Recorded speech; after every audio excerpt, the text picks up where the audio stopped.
최경영의 최강 시사.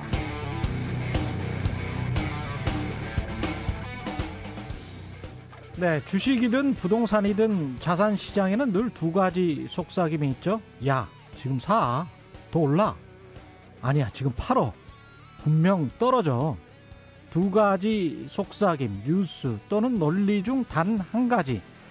계속 사라고 하는 논리나 또는 계속 팔라고 하는 논리에만 빠져 산다면 인생에 큰 낭패를 보게 될 겁니다. 왜냐고요? 시간은 흐르고 사물은 변하기 때문이죠. 그래서 자신의 이익을 위해서라도 늘 다양한 관점으로 세상을 꿰뚫어 보려는 노력, 이게 중요합니다. 두 가지에 대척되는 말 또는 자세히 보면 둘 사이에 숨겨져 있는 수많은 무지갯빛 논리들까지 모두 다 포용해 들어봐야 현명하게 판단할 수 있겠죠. 주식도 부동산도 경제도 정치도 세상도 저는 다 똑같은 이치라고 생각합니다. 소비자가, 투자자가, 유권자가 올바른 소비, 올바른 투자, 올바른 투표를 하기 위해서는 냉철하고 현명한 판단이 뒷받침돼야 합니다. 언론의 역할은 언론 소비자들이 올바른 판단을 할 수 있도록 최대한 합리적이고 다양한 관점, 사실, 주장을 성실히 제공하는 것뿐.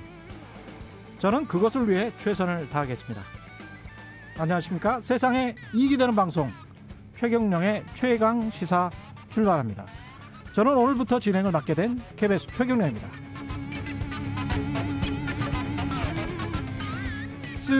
최경영의 최강시사, 네, KBS 최경영의 최강시사 유튜브에서 검색하시면 실시간 방송 보실 수 있고요.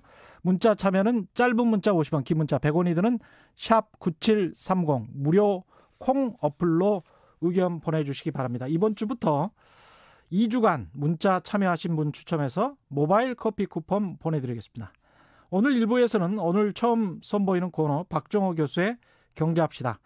박정호 교수와 함께 코로나19가 장기화되면서 세계 각국에서 부채 비율이 늘어나고 있는데요. 여러 가지 문제 짚어보도록 하겠고요. 2부에서는 정치사이다 민주당 박성민 최고위원, 국민의힘 이준석 최고위원과 함께합니다.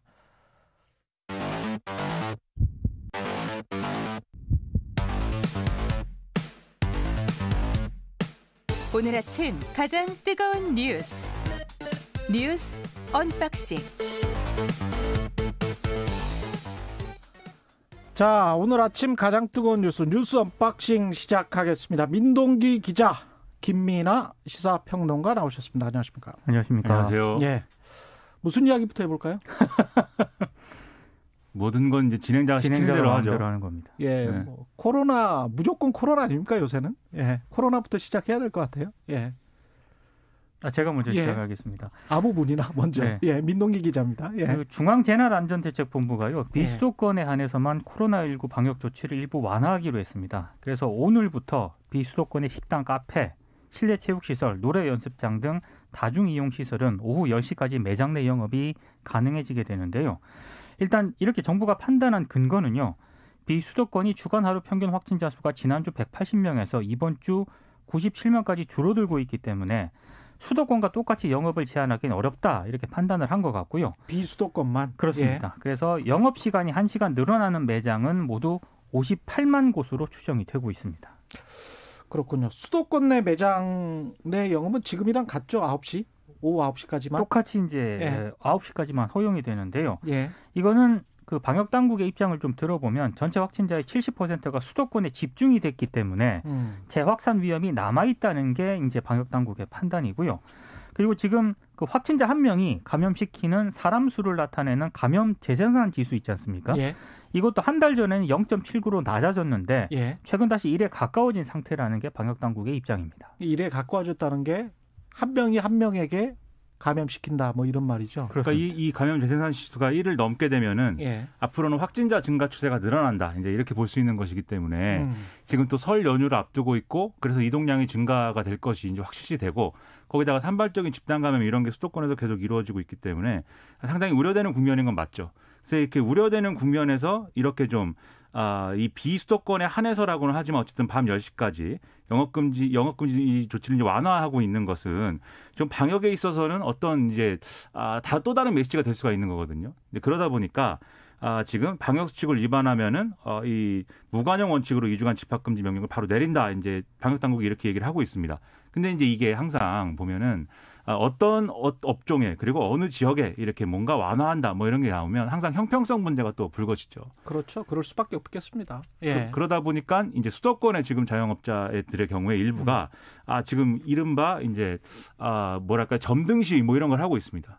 이게 가게에 계속 불을 켜놓고 영업을 하지 않지만 그래도 영업을 하는 것처럼 불을 켜놓는 방식으로 정부의 어떤 시위네요. 그렇죠. 예. 이 방역 대책에 대해서 뭔가 반발하는 이런 모습들을 보이고 있는 건데 일부 자영업자들이 굉장히 이거를 강력하게 이제 성토를 하면서 이제 이런 이제 점등시 이런 것들도 더 확대해 나가겠다 이렇게 밝히고 있어서 어떻게 이분들을 또 설득을 할 것이냐 이게 정부가 상당히 중요한 또 얘기를 해야 되죠. 뭐 그것도 이해가 됩니다. 그렇죠. 그렇죠. 이해가 안 되는 이분들은 굉장히 또 진짜 힘들어요. 네. 예, 우리 같은 월급쟁이들은 그래도 좀 훨씬 낫지만 이분들 저희 월급쟁이 아닙니다. 그렇죠. 예. 저희 하루 벌어 하루 먹고 살고 있어요. 예. 기워커. 예. 저 같은 월급쟁이하고는 좀 다를 것 같긴 합니다. 근데 이게 정부에서 잘 설득을 할 수 있는 기준이나 말씀하신 대로 김민아 평론가 말씀하신 대로 뭐 이런 것들이 없으니까. 그렇죠. 예. 방역 전문가들의 말을 들어보고 이제 이 정도가 안전하겠다. 왜냐하면 이제까지 한 번도 코로나라는 걸 겪어본 적이 없잖아요, 우리가. 그래서 방역 당국도요. 예. 어제 이제 브리핑을 하면서도 불가피한 선택이었다라는 점을 강조를 하고 있고요. 예. 특히 이제 왜 그럼 9시 이후에 영업 중단 조치를 내리느냐. 그 시간쯤 되면은 많은 사람들이 식사나 음주를 하면서 마스크를 벗게 된다. 그러니까 그 시간쯤 되면 그렇습니다. 예. 그런 상황을 최소화하기 위한 불가피한 조처다. 이런 점을 어제 또 계속 강조를 하더라고요.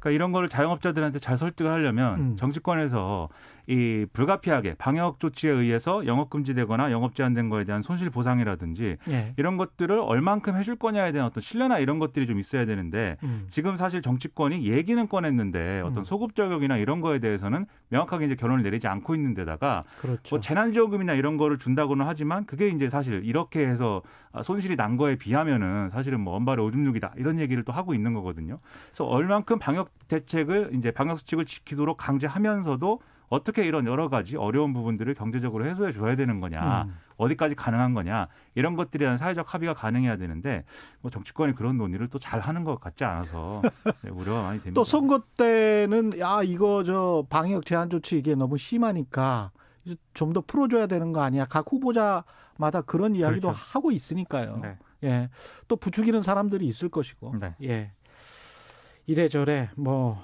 진퇴양난의 상황인 것 같습니다. 검찰 고위 간부 인사도 났었네요.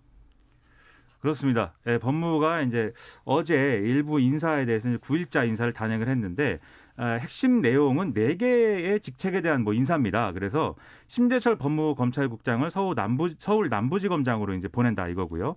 이 이정수 서울 남부지검장은 법무부 검찰국장으로 서로 자리를 맞바꾸는 이런 인사를 이제 단행을 한 겁니다. 예. 그리고 그 지금까지 공석이었던 대검 기조부장은 조정태 춘천지검장을 이제 임명을 하고요. 그런 비계되는 춘천지검장에는 김지영 서울고검차장을 이제 보임한다 이런 내용인데.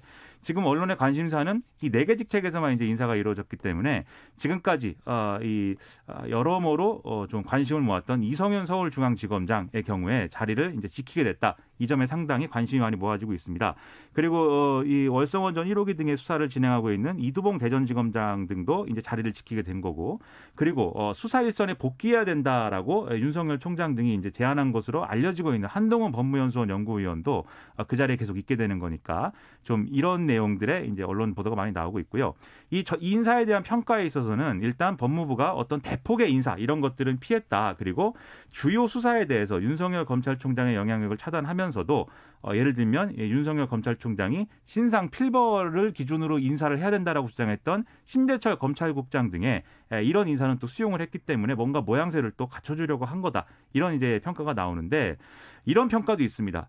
지금 이성윤 서울중앙장의 경우에는 여러 가지 수사에 대해서 이른바 이제 문객이다 이런 이제 비판이 나오면서 서울중앙지검 내에서 이 다른 검사들의 어떤 리더십이나 이런 것들이 상당히 무너졌다 이런 평가가 나오는데 그렇기 때문에 청와대도 또 법무부도 이성윤 서울중앙장에 대해서는 좀 판단을 달리 해볼 여지가 있었지만 대체 인사가 없었던 거 아니냐 이런 평가도 나오고 있는 상황입니다.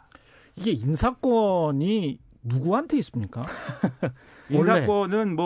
인사권은 포괄적으로 대통령한테 있는 것인데 아니 검찰 고위 간부의 인사권은 누구한테 있는 거예요? 법무부 장관이 이제 이 인사를 제청하는 것이고 그리고 예. 검찰총장의 의견이 이제 듣도록 돼 있죠. 검찰청법에. 네. 그래서 그동안 이제 추미애 장관 시절에 이제 윤석열 총장의 의견을 너무 이제 듣는 척만 하고 실제로 듣지 않았다 이런 비판이 막 나오다 보니까 이번에 박범계 장관의 경우에는 윤석열 총장의 의견을 어느 정도 좀 실효성 있게 듣겠다 이런 입장을 얘기를 했던 상황이었습니다. 그러다 보니까 이제 이 윤석열 총장하고 박범계 장관하고 서로 앉아가지고 이제 의견을 듣는 이런 사진도 이제 공개를 하고요. 이게 이제 서울 고검에서 이제 앉아갖고 인사협의를 하는 사진이었는데 그러다 보니까 어느 정도 윤석열 검찰총장의 어떤 입장이나 이런 것들이 수용이 될 것이다. 이런 얘기들도 많이 나왔는데 뭐 결과적으로 보면은 윤석열 총장 측은 이런 인사에 상당히 뭐 불만을 가진 듯한 이런 보도가 나오고 있고 또 인사가 나오기 직전에야 이제 알게 되었다. 뭐 이런 보도들이 나오면서 일부 언론에서는 이제 제목을 윤석열 패싱 뭐 이렇게 뽑아서 보도를 하고 있는 그런 상황입니다. 그럼 윤석열 패싱이 맞습니까? 그 이제 법무부하고요. 예. 윤석열 검찰총장 측 입장이 좀 나뉩니다. 일단 윤 총장 측 입장을 보면 법무부 인사발표 1시간 전에 언론사에 이제 인사발표를 예고를 했고 그 직후에 대검에서 법무부에 확인 요청을 하니까 그때 구체적인 그런 인사안을 보내겠다고 했다. 그때 대검에서 거부했는데 법무부에서 인사발표 2분 전에 인사안을 일방적으로 보냈다. 이게 이제 윤석열 검찰총장 측의 주장인데요. 법무부 입장은 좀 다릅니다. 그러니까 윤 총장은 대부분의 인사 내용을 이전에 언질을 받았고 언질이라는 표현을 썼더라고요. 언질. 네, 언질을 받았고 실무 라인을 통해 전체 안을 전달하려고 했는데 이걸 윤 총장 측에서 거부했다. 이렇게 지금 법무부 쪽에서는 반박을 하고 있습니다. 그러니까 그 전에 상당히 맥락이 이게 서로 충돌이 좀 계속해서 확전되는 분위기였는데 처음에 박범계 장관이 이제 좀 인사를 추진하면서 윤석열 총장하고 대화를 하고 협의를 하겠다, 약간 좀 의견을 듣겠다. 여기까지는 분위기가 괜찮았습니다.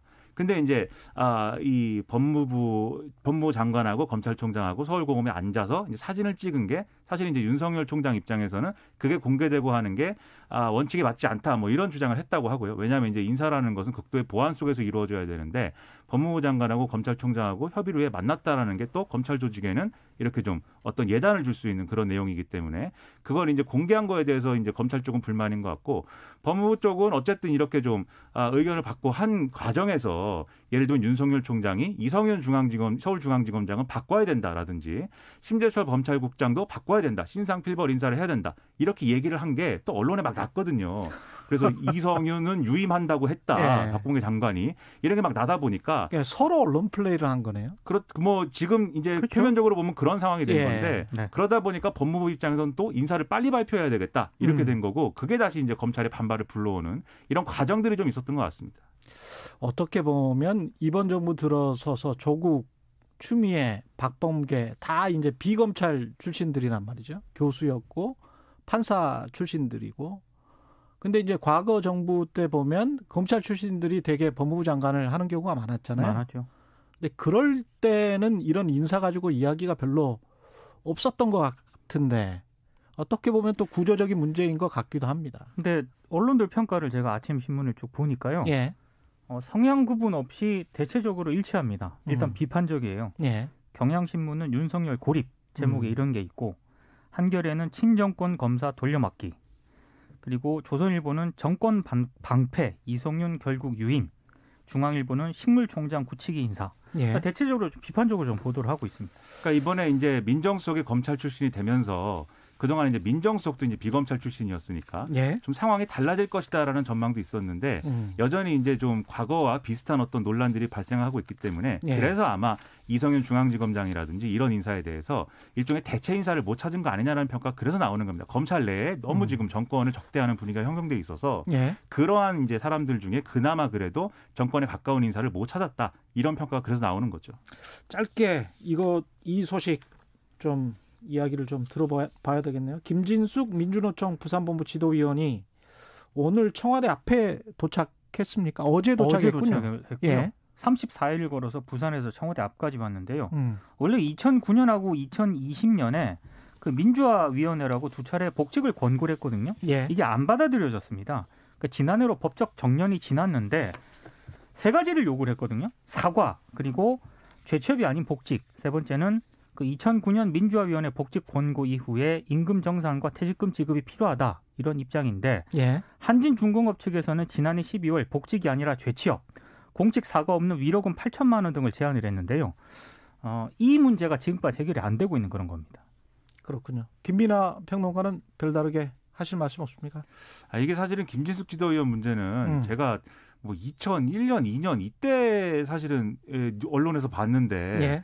사실은 그때부터 계속 여러 차례 뭐 중간에 다른 계기들도 있었습니다만은 사실 본인의 복직 문제를 포함해서 여러 가지 문제가 지금까지 계속해서 이제 이어져 왔던 거거든요. 예. 근데 지금 제가 말씀드린 뭐 2001년, 2년 이제 거의 이제 20년 전 일인데 아직까지 똑같은 모습을 보고 있는 것 같아서 좀 마음이 아프고 또 김진숙 지도위원은 뭐 암투병을 또 하고 있는 상황에서 굳이 이렇게 또 좀 도보 행진을 해온 것이기 때문에 어느 정도 정치권의 응답이나 이런 것들이 있었으면 좋았을 텐데 예. 이번에 그런 모습도 없는 상황이고 문제 해결도 요원한 것 같아서 좀 안타깝습니다.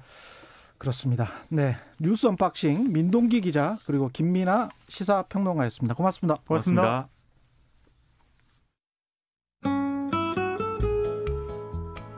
지금 경기 북부 지역이나 강원도 일부 지역 한파특보가 내려진 가운데 밤새 기온이 큰 폭으로 떨어졌습니다. 오늘 낮에도 다소 추울 것으로 보입니다. 서울의 낮 최고기온 0도를 비롯해 전국은 영하 1도에서 영상 7도의 분포로 대전 2도, 광주 3도, 부산 7도 예상되고요.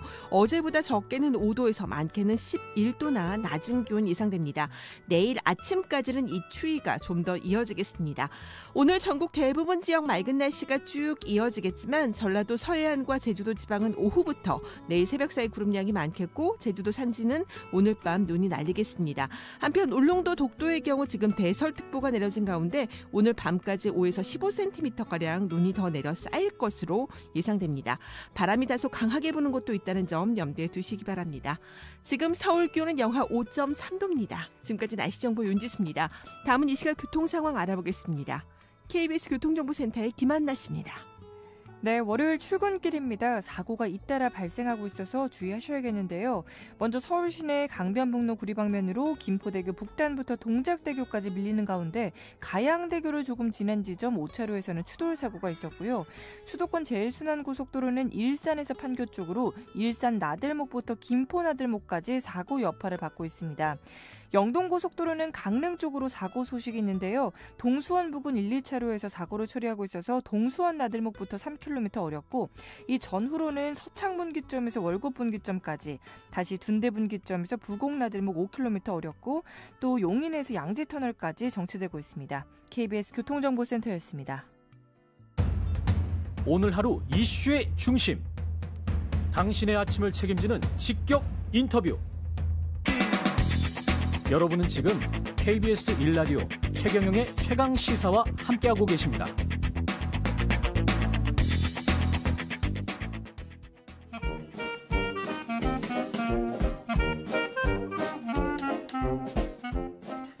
네, 최경영의 최강시사 월요일 시작은 경제 이야기로 풀어보려고 하는데요. 매주 월요일 박정우 교수와 함께하는 최강시사 경제합시다.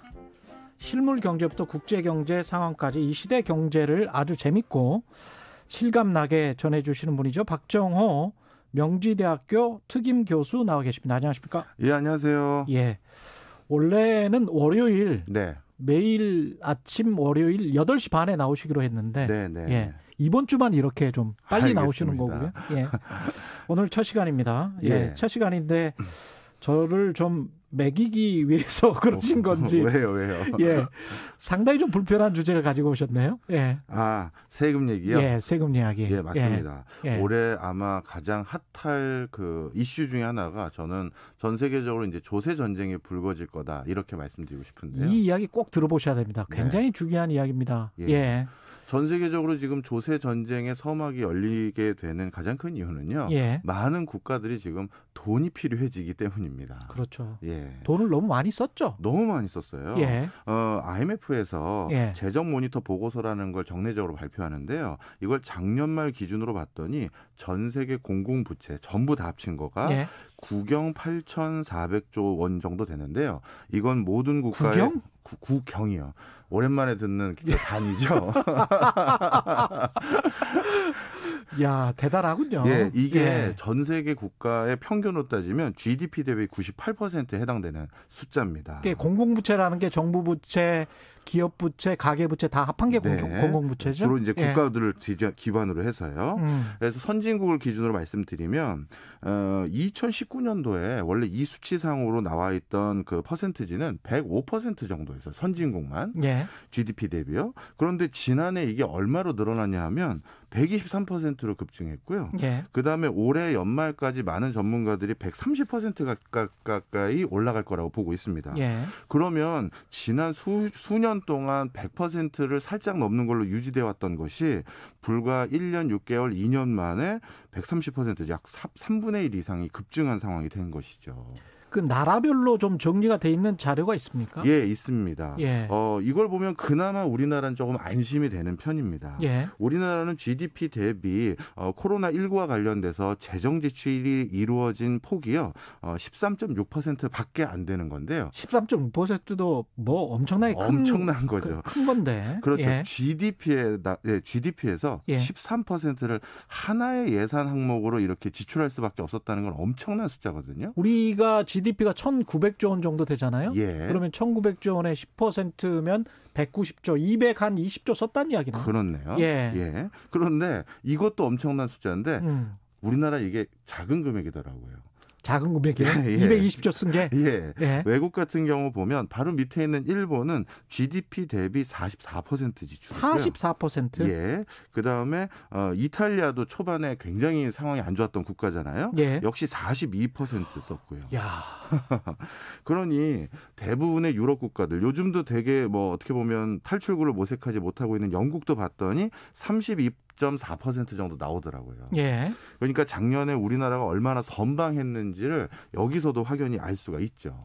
선방을 하기는 했는데 그만큼 또 경제가 빠르게 반등하면 좋으련만. 네. 예, 그거는 좀 기대를 해봐야 될 것 같은데요. 예. 예. 자, 그런데 많은 각국의 상황들을 가만히 봤더니요. 지금 백신이 보급이 되고 있음에도 불구하고 좀처럼 경제의 활로가 모색되지 않고 있고. 않고 있죠. 예. 그다음에 코로나19가 이거 자칫 잘못하면 중기적인 현상 이상으로 번질 가능성이 있다라고 판단들을 한 것 같습니다. 그렇다 보면 이 재정 지출이 지금 올 한 해 그리고 작년 한 해 지출로 끝나는 것이 아니라 경기를 다시 부양하기 위해서 정부 지출이 또 필요하고요. 예. 또 코로나19를 마지막까지 대응하기 위한 돈이 또 필요한데 자 그렇다면 지금 전 세계 국가들이 어떤 상황이냐면 2차 세계대전 때 발행했던 국가 부채 규모 이상을 넘어선 국가들이 되게 많아요. 예. 미국만 그런 게 아니라 영국, 이탈리아, 그다음에 포르투갈, 스페인 이런 국가들 거의 대부분이 2차 세계대전 때 전쟁을 수행하기 위한 금액보다 더 많은 비용을 지출했는데요. 자 그러면 이 비용 어디선가 다시 벌충해야 되지 않겠습니까? 그러니까요. 그러니 당연히 예. 뭐에 대한 논의가 있을 수밖에 없느냐? 바로 세금입니다. 그런데 이 세금과 관련해서 그 처음에 예. 많은 분들이 EU와 미국이 예전에 작년에 큰 이슈였던 디지털세 기억하시죠? 디지털세. 예, 네. IT 플랫폼 기업 뭐 구글 같은데 디지털세를 부과하자 이런 이야기 많이 있었죠. 맞습니다. 예. 그래서 미국과 EU가 어떻게 보면 세계적인 팜 기업들이라고 할 수 있는 예. 거기에 대한 이익을 누가 과세해서 가져가느냐 이 대결이라고 생각을 했었었는데요. 예.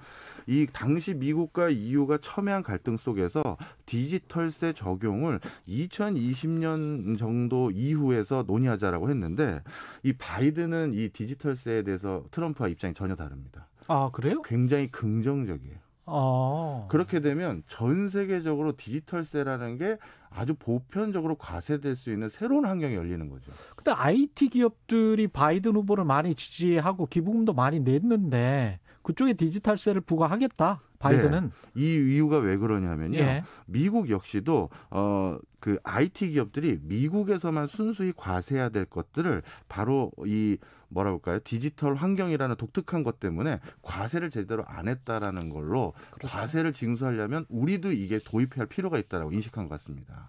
미국 정부 입장에서는 구글 같은 기업들이 유럽에 사실상 조세 회피를 하는 거잖아요. 유럽 본사를 따로 두고 네. 거기에 그냥 자기 이익을 그대로 남겨둬 버리는 거잖아요. 네, 그래서 맞습니다. 미국으로 이득을 이전시키면 거기에 대한 과세를 또 미국 정부가 하기 때문에 네. 거기 그냥 놔둬버리는 거죠. 예. 예. 그리고 이제 가지고 올 때도 이걸 비용 처리를 하는데요. 그렇죠. 그래서 이런 팜 기업들이 주로 했던 방식 중에 하나가 더블 IRC라고들 흔히 부르는데요. 예. 이게 뭐냐면 애플을 가지고 말씀드리면 예.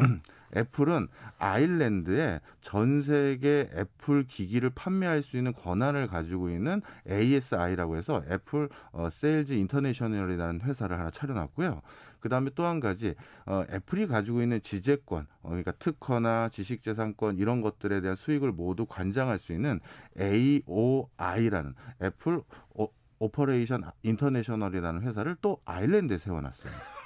그러고 나서 어떻게 됐느냐. 특히 AOI라는 회사는 페이퍼 컴퍼니로 직원이 한 명도 없는 걸로 유명합니다. 한 명도 없어요, 직원이. 직원이. 없어요. 네. 그런데 어떻게 했느냐. 예. 미국 본사에서 자신들이 가지고 있는 특허와 지식재산권을 대외적으로 활용할 수 있는 권한을 자기 자회사이자 자신들이 비상장 회사로 100% 지분을 가지고 있는 AOI라는 아일랜드 여기다 넘겼어요. 여기다 넘긴 이유는 왜 그러냐? 아일랜드가 EU에서 제일 법인세가 싸고요. 그렇죠. 12.5% 되는데 예. 실질적으로 세액 공제받고 이런 것들도 굉장히 많거든요. 예. 통상적으로 실제 내는 세금은 5% 조금 넘는 수준밖에 안 돼요. 아. 아일랜드도 EU의 다른 국가들의 눈치가 보여서 명목 세율은 12.5%로 해놨지만 예. 다 들어가 보면 무슨 공제받고 해가지고 실질적으로는 5% 살짝 넘는 것만 통상적으로 내왔던 게 사실입니다. 야. 자, 그런데 그러면 EU뿐만 아니라 다른 나라에서도 특허와 관련된 모든 수익들 그런 것들을 아일랜드에서 받으면 예. 그다음 어떻게 하느냐? 기술 개발 비용이라는 명목 아래 미국 본사로 보내요. 이건 이익이 아니잖아요. 예. 비용이잖아요. 예. 그러니까 미국도 과세를 때리기가 어려워지는 거죠. 비용은 전가시키고 이익은 그냥 홀라당 내가 다 먹는 거군요. 네. 예. 그래서 실질적으로 이익 자체임에도 불구하고 또 미국에 보낼 때는 비용이라는 항목으로 보내니까 미국도 과세를 때리기 어려워지니 자, 그래서 미국도 바이든은 생각이 달라진 거예요. 지금 전 세계적으로 이 엄청난 수익을 거두면서 세금은 0.5%에서 1% 내외밖에 안 낸다고 알려진 예. 구글, 아마존, 페이스북 이런 회사들에게 예. 우리도 지금 돈 필요하다. 우리도 세금 내게 만들겠다. 예. 자, 그렇다면 글로벌리 디지털세를 도입하는 걸 논의하자. 이게 되게 발빠라진 거예요. 사실은 우리나라 대기업들도 이런 비슷한 조세 회피처 국가들 또는 미국의 이제 특정주들, 델라웨어 같은 주들이 그런 주들인데 그런 쪽에 많이 가 있잖아요. 가 있죠. 예. 그런데 그동안 그런 것들로 가서 조세를 좀 회피해 왔고 예. 그리고 이 디지털세 부분은 예. 그동안 우리 기업들은 사실 영향 밖에 있다라고 생각을 했는데 그렇게 생각해 왔습니다. 그런데 이번에 논의가 바뀌었습니다. 왜 그렇습니까? 예. 우리는 하드웨어 만드는데. 그러니까 이렇게 생각하시면 아주 쉽게 설명드릴 것 같은데요. 예. 그 안드로이드라든가 아이튠스 예. 이게 탑재되어 있는 그 물건도 쉽게 얘기해서 한통속 아니냐 이런 거죠. 하드웨어 만드는 업체도 한통속이다. 그렇죠. 왜냐하면 우리가 결국 디지털 서비스를 누리려면 예. 휴대폰을 사서 그 안에 안드로이드가 깔려야 되는 것이니 그 회사도 디지털세를 과세해야 된다라고 생각을 하게 된 거죠. 우리는 그 논의에서는 빠져야 되는 게 맞는 것 같은데 하드웨어는 제조업이잖아요. 예, 그런데도 불구하고 올해부터 분위기가 싹 달라진 게 1조 원 이상의 전 세계 디지털 관련한 디바이스 제조업 등에 해당되고요. 예. 그리고 앞으로 디지털 관련한 디바이스를 또 만드는 데 포함될 것으로 보여지는 대표적으로 이제 미래자동차, 자동차 회사들이죠. 예. 이런 것들까지도 디지털세 과세에 포함시켜야 된다라는 논의가 강해진 거예요. 그래서 그 글로벌 기준이 어떻게 되냐면 글로벌 매출 1조 원 이상 기업인데요. 사실 그러고 보면 여기에 우리 삼성, LG, 현대차가 다 포함되어 있는 거죠. 그러네요. 자, 그래서 지금 이게 이렇게 발빠르게 바뀌어가고 있다는 걸 우리 정부도 알아요. 예. 그래서 올 초에 기재부가 내부 조직을 개편했는데요. 한시 조직을 만들었습니다. 신국제조세규범과라는 걸 새로 만들었어요. 아. 예, 이걸 2024년까지 한시적 운영한다는 건데 예. 쉽게 얘기해서 글로벌리 디지털세가 부과됐었을 때 예. 우리의 세원 확보에 어떤 악영향이 있는지 확인하는 거고 그다음에 우리 기업들 입장에서 이제 억울해질 수도 있는 게 사실 이중과세를 해버리는 꼴이 될 수도 있거든요. 그럼요. 예, 나는 밖에서 내 이익에 대해서 과세를 했는데 예. 한국국세청에 내가 또 과세를 하는 건 난 억울하다. 말도 안 되죠. 그렇죠. 예. 그렇게 되면 사실 지금까지는 우리나라도 재정 건전성을 상당히 양호하게 확보는 해놨습니다만 앞으로 우리도 지출해야 될 게 많고 그런데 우리 기업들이 세금 많이 나는 기업들이 해외 내고 이제 국내 과세하고 하질 않게 된다? 예. 이건 굉장히 문제가 될 수도 있는 거죠. 국내에서 사실은 바이든 행정부도 공약이 그거였는데 법인세 인상이 좀 있었단 말이죠. 네. 그래서 경기만 좀 좋아지면 내년이나 내후년 정도에 법인세 인상 논의를 할 텐데 그런 기조가 또 국내에도 들어올 거란 말이죠. 그럴 수 있습니다. 예, 그러니까 디지털세 말고도 기업들에게는 또 법인세라는 또 다른 충격이 올 수도 있겠습니다. 예. 예. 기업뿐만 아니라 우리나라도 사실 암묵적으로 앞으로 중장기적으로 예. 계속 필요한 세원을 확보하기 위한 다양한 세원 확보를 이제 모색하고 있었어요. 예. 얼마 전에 총리께서도 뭐 담배인가요, 술인가요, 좀 세금 좀 올려보려다가 예. 또 여론의 상황이 안 좋아서 또 꼬랑지 좀 내리셨고 증권과 관련돼서도 거래세라든가 이익에 대해서 과세 한번 해보려다가 우리도 한번 또 뒤로 물러섰죠. 그렇죠. 이게 지금 전 세계적으로 그래서 어떻게 하면 세금을 더 얻을 수 있을까? 예. 왜냐하면 이미 많이 돈을 썼으니까. 많이 쓴 것도 있지만 코로나19를 빨리 극복해서 경제를 정상화시키려고 봤더니 그럼 누군가가 소비, 투자, 고용을 해줘야 되잖아요. 예. 근데 민간 부분에서 이걸 해줄 수 있는 여력이 있는 데가 별로 안 남은 거예요. 가계 경제는 정말 어려워졌죠. 그다음에 기업들도 지금 불확실성 때문에 신규 투자 크게 주저하고 이럴 때 어느 나라든 내부 경제를 빨리 되살리는 데는 국가가 시드를 제공해 줘야 되거든요. 그렇죠. 예. 그렇다면 경기를 활성화하기 위한 대규모 투자라든가 고용할 돈도 또 필요한데 결국 또 세금인 거죠.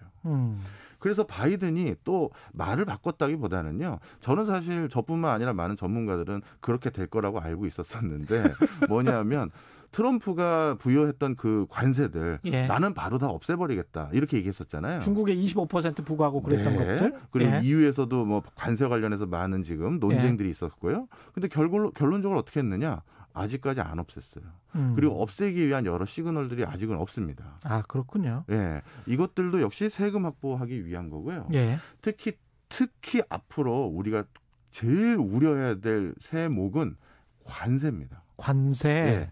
이것도 간단히 설명을 드리면요. 예. 여러 세목 중에서 가장 징벌적이고 가장 무서운 게 사실 관세거든요. 보호무역 기조 이 강화 때문에도 더 그렇겠습니다. 그렇죠. 그것도 예. 있고요. 또 한 가지 말씀드리면 원래 대부분의 세금은 이익에 과세하죠. 예. 내가 번 이익에. 그렇죠. 근데 관세는 어떻습니까? 매출에 그냥 가격에 부과해버리잖아요. 가격에. 네. 그러다 보니까 예. 가장 무서운 거고요. 그러고 관세가 이렇게 그냥 이익이 아니라 매출, 가격에 부과하다 보니까 제일 무서울 뿐만 아니라 관세를 어떻게 부과하느냐에 따라 내부의 기업들을 육성하고 보호할 예. 수 있기 때문에 전 세계적으로 지금 앞으로 관세에 대한 또 다른 어떤 커다란 이슈들이 앞으로 전개될 것이다 이렇게 봅니다. 세상이 이렇게 돌아가고 있네요. 근데 네. 아까 그 부채 이야기 하실 때 네. 제가 못 여쭤본 게 있는데 네. 국가 신용등급 관련해 가지고 예. 우리가 지금 좀 걱정해야 될 상황은 아니죠. 우리가 AA 마이너 정도 됩니까? 우리는 더블 A로요. 더블 A죠. 예, 1986년 이후 최고치를 유지하고 있고요. 예. 전 세계적으로 아직까지 우리나라 신용등급에 대해서는 뭐 우려라든가 부정적 기준 전혀 없습니다. 다 안정적입니까? 예, 다 안정적이고요. 예. 대신 영국과 캐나다는 신용등급이 작년에 벌써 강등됐고요. 미국과 일본도 앞으로 하향 조정의 우려가 있다라고 언급을 해놓은 상태입니다. 그럼 유럽의 가령 뭐 이탈리아나 이런 나라들이 좀 불안해졌을 때 그렇죠. 그때 우리에게 또 다른 어떤 충격으로 다가올 가능성 뭐 이런 것들은 없을까요? 이렇게 보시면 좋을 것 예. 같아요. 세계 3대 신용평가 등급 회사 중에서 피치사가 한국에 대해서 유일하게 쿼트를 한 게 언급을 한 게 있는데요. 예. 뭐라고 했냐면 한국은 지금 재정 건전성 상당히 안정적이다. 하지만 앞으로 중장기적으로 재정의 어떤 지출의 속도가 예. 높아지고 있기 때문에 그걸 관리하지 못할 경우 속도. 그렇죠. 예. 부정적인 기조가 나올 수 있다. 이렇게 언급을 한 상태입니다. 알겠습니다. 지금까지 최경령의 최강시사 경제합시다. 박정호 명지대 특임 교수와 이야기 나눴습니다. 오늘 말씀 감사합니다. 고맙습니다. 감사합니다. 예. 8100님, 박정호 교수님 앞으로도 계속 나와주세요. 유익한 내용 잘 듣고 갑니다. 5691님, 퇴근길에 듣던 익숙한 목소리, 아침을 상쾌하게 열어주시네요. 바른 세상을 열어주는 방송해주세요. 6616님, 최경령의 최강시사 대환영입니다. 첫 방송 초심, 앞으로 쭉 유지하시기 바랍니다. 이렇게 말씀해 주셨습니다. 지금 여러분은 KBS 1라디오 대표 아침 시사 최경령의 최강시사 듣고 계십니다. 말 같은 말.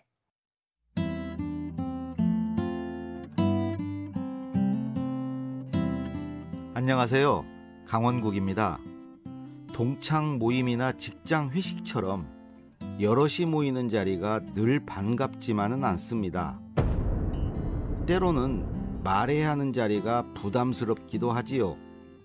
이런 때 저만 알고 저만 지키는 매뉴얼이 있습니다. 우선 말해야 한다는 부담감을 갖지 않으려고 합니다. 주도권을 쥐거나 내가 먼저 말해야 한다는 조바심을 내지 않습니다. 내가 아는 내용, 말하고 싶은 주제가 나올수록 한 호흡 늦추고 대화 흐름을 지켜보다가 끼어듭니다. 이런 자리에서는 뺄셈이 아닌 덧셈을 해야 한다고 생각합니다. 남의 말을 깎아내리거나 반박하지 않고 보완하고 보충해주는 대화를 하는 겁니다. 그러나 하지만 보다는 그리고 내 경우도 이런 사례도 그 밖에도 이런 말로 내 얘기를 보탭니다. 모든 사람과 좋은 관계를 맺어야 한다는 강박도 갖지 않습니다. 나와 안 맞는 사람보다는 관계가 좋고 말이 통하는 사람과 대화를 많이 합니다. 대신 소외되는 사람을 배려해서 그가 말할 때 저라도 나서서 반응을 해주려고 합니다. 아하. 그 사람에게 말을 시키고 이름도 자주 불러줍니다. 자리에 있는 모든 사람을 뭉텅이로 보지 않고 한 사람 한 사람을 봅니다. 따로 또 같이라고 하지요. 한 사람 한 사람을 보면서도 전체 분위기에 신경 쓰려고 합니다. 분위기가 밝으면 나도 밝게, 차분하면 차분하게 말합니다. 옆 사람하고만 쏙닥쏙닥 하지도 않습니다. 적어도 전체 분위기를 해치지는 않으려고 노력합니다. 그리고 우스갯소리 하나쯤은 준비해 나갑니다. 이렇게 제가 준비하는 줄도 모르고 사람들은 제가 말센스가 있다고 하더군요. 강원국의 말 같은 말이었습니다. 덩어리를 잇지 않으면서 나와 맞는 사람을 찾고 천천히 내 이야기를 더해보세요. 사람들 속에 잘 녹아든 나를 보게 될 겁니다.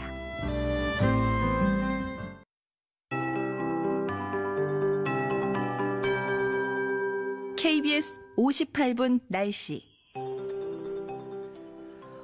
정성을 다하는 국민의 방송 KBS가 8시를 알려드립니다. AM 711kHz, FM 97.3MHz, KBS 1라디오입니다. HLKA.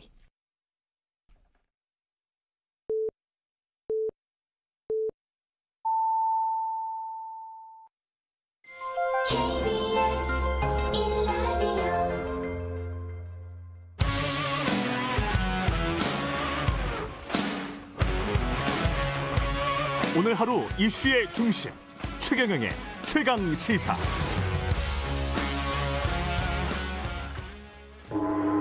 최강 시사 정치 사이다.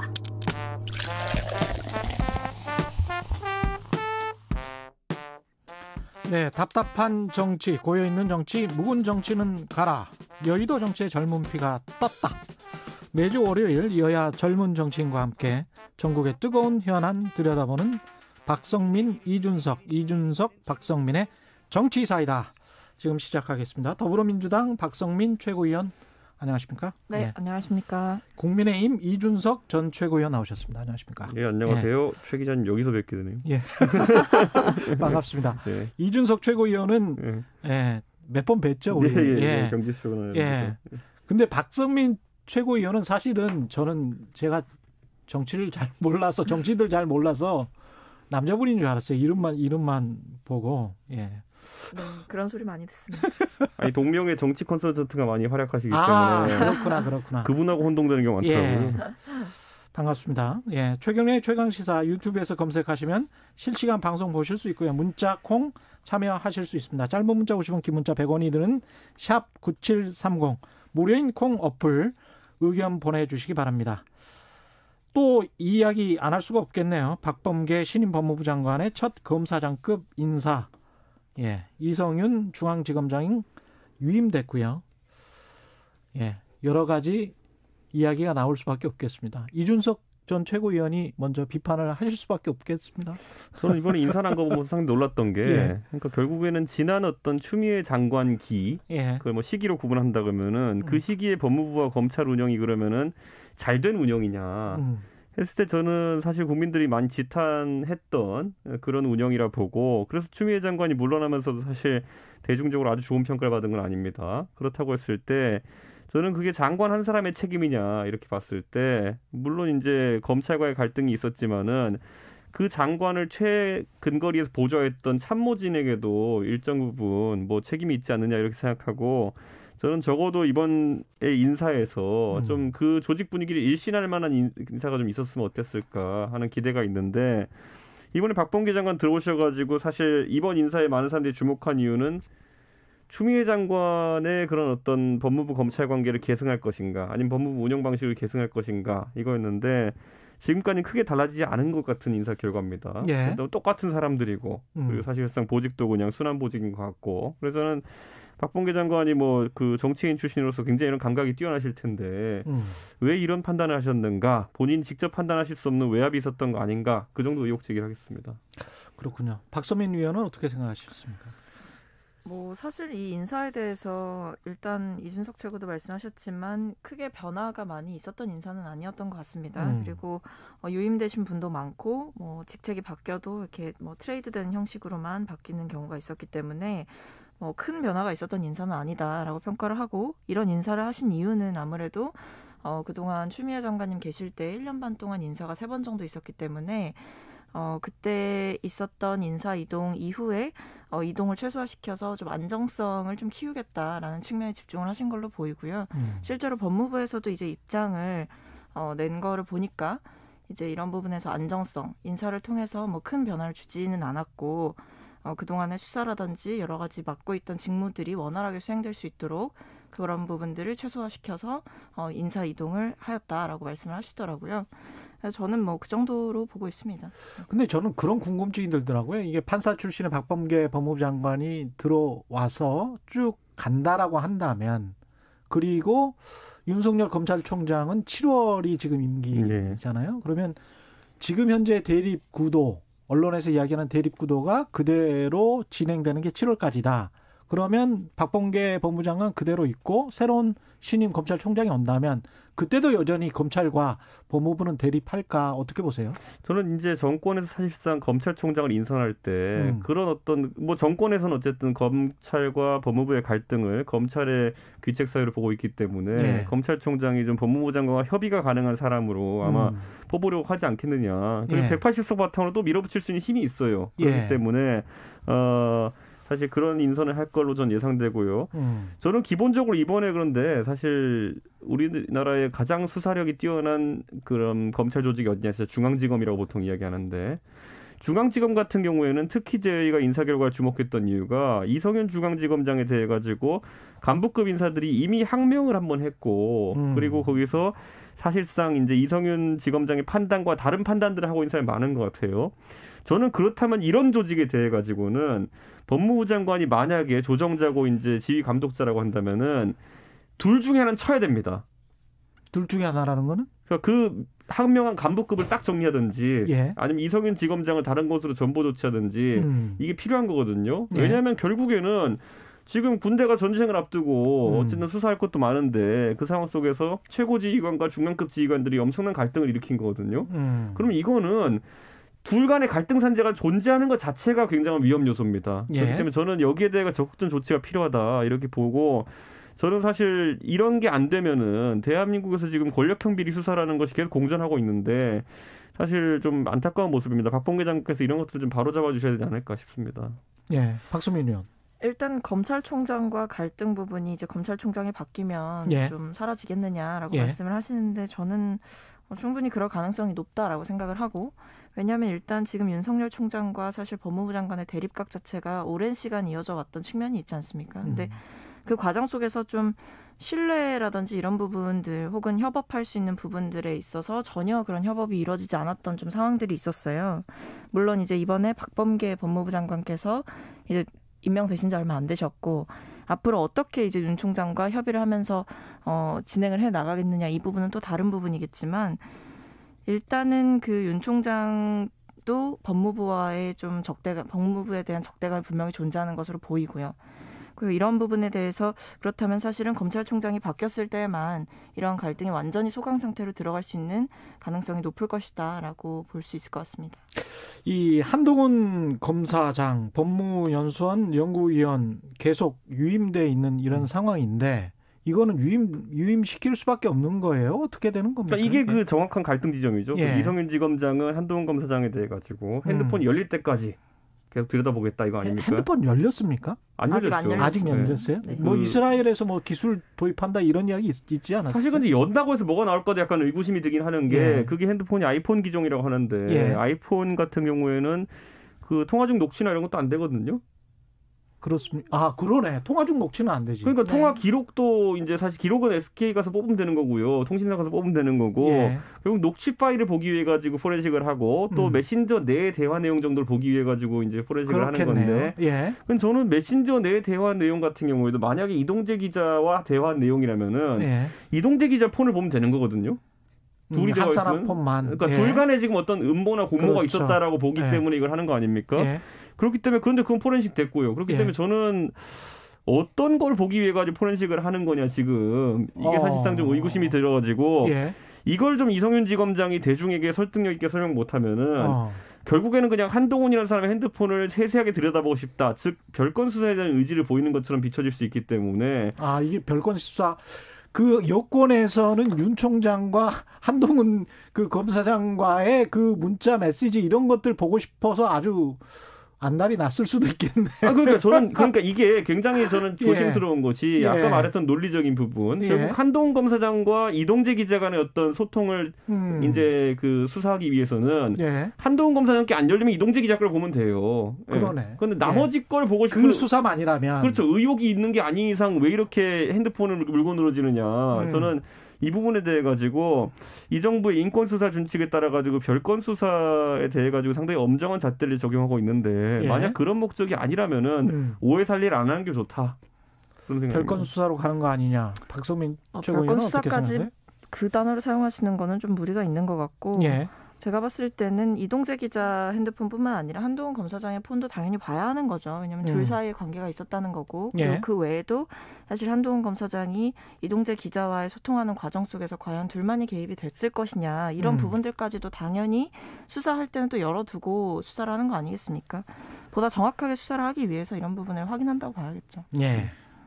예. 검찰 이야기는 여기까지 하고요. 네. 임성근 부장판사 녹취록 공개 파장 법관 탄핵 후폭풍 여러 가지 이야기가 나올 것 같은데 당장 지금 현재 논란의 핵심은 임성근 부장판사가 아니고 김명수 대법원장으로 옮겨간 것 같습니다. 네, 그래서 예. 저는 최근에 이제 언론 보도를 보면은 저희 당의 국민의힘 내부의 일부 인사들이 익명으로 인터뷰를 하면서 뭐 김명수 대법원장을 탄핵하거나 아니면 사퇴시킨다면 더한 사람이 올 수 있으니까 뭐 그렇게 하면 안 된다 이런 식의 이야기를 하는 사람도 있거든요. 예. 저는 이 사람들 당당하게 실명 밝히고 얘기했으면 좋겠습니다. 저는 이렇게 그 정치적인 어쨌든 고려를 하는 모습을 보인 대법원장을 그 비판하는 상황 속에서 정치적인 고려를 하는 모습 자체가 얼마나 모순적인지 국민들이 지탄할 수 있기 때문에 저는 지금 그 대법원장이 한 행위는 결국엔 사법부의 독립에 대한 중대한 침해가 요지가 있는 발언을 한 거거든요. 그렇기 때문에 좌고우면하지 말고 김명수 대법원장에 대해서 탄핵 요구든지 아니면은 자진 사퇴 요구든지 강하게 밀고 나가야 된다. 저는 이렇게 생각합니다. 탄핵은 못 하는 거 아니에요? 지금 의석수를 보면? 의석수가 적은데 우리는 대통령 탄핵도 경험했습니다. 그 당시에 민주당이 과반 의석도 보유하지 못했었는데 대통령 탄핵을 230석인가요? 그렇게 했었잖아요. 저는 그랬던 것처럼 사실 탄핵이라는 거는 여론전을 처음에 이제 잘 해가지고 결국에는 이것이 왜 중대한 헌법 위반이고 왜 이 사람이 직에서 물러나는지를 국민들에게 잘 설명할 수 있다면은 소수 정당이 다수 정당을 탄핵하는 것도 가능합니다. 소수 정당이 다수 정당의 반대를 무릅쓰고 여론의 힘을 입어가지고 탄핵에 다루는 경우도 있습니다. 예. 박선민 최고위원은 어떻게 뭐 실질적으로 그런 탄핵에 대한 정당성이라든지 뭐 국민적인 공감대가 없으니까 그 추진을 하기도 국민의힘이 망설여지는 거겠죠. 이미 하실 거였으면 뭐 벌써 지금 뭐 다 들고 일어나서 하셨겠지만 지금 현재 김명수 대법원장에 관한 비판의 지점은 거짓말 논란 그리고 또 뭐가 있죠? 그러니까 거짓 해명 논란이 사실은 컸던 거고, 근데 저는 그 부분은 뭐 마땅히 비판을 받으셔야 된다고 생각을 합니다. 어쨌든 거짓말을 하셨잖아요. 그렇죠.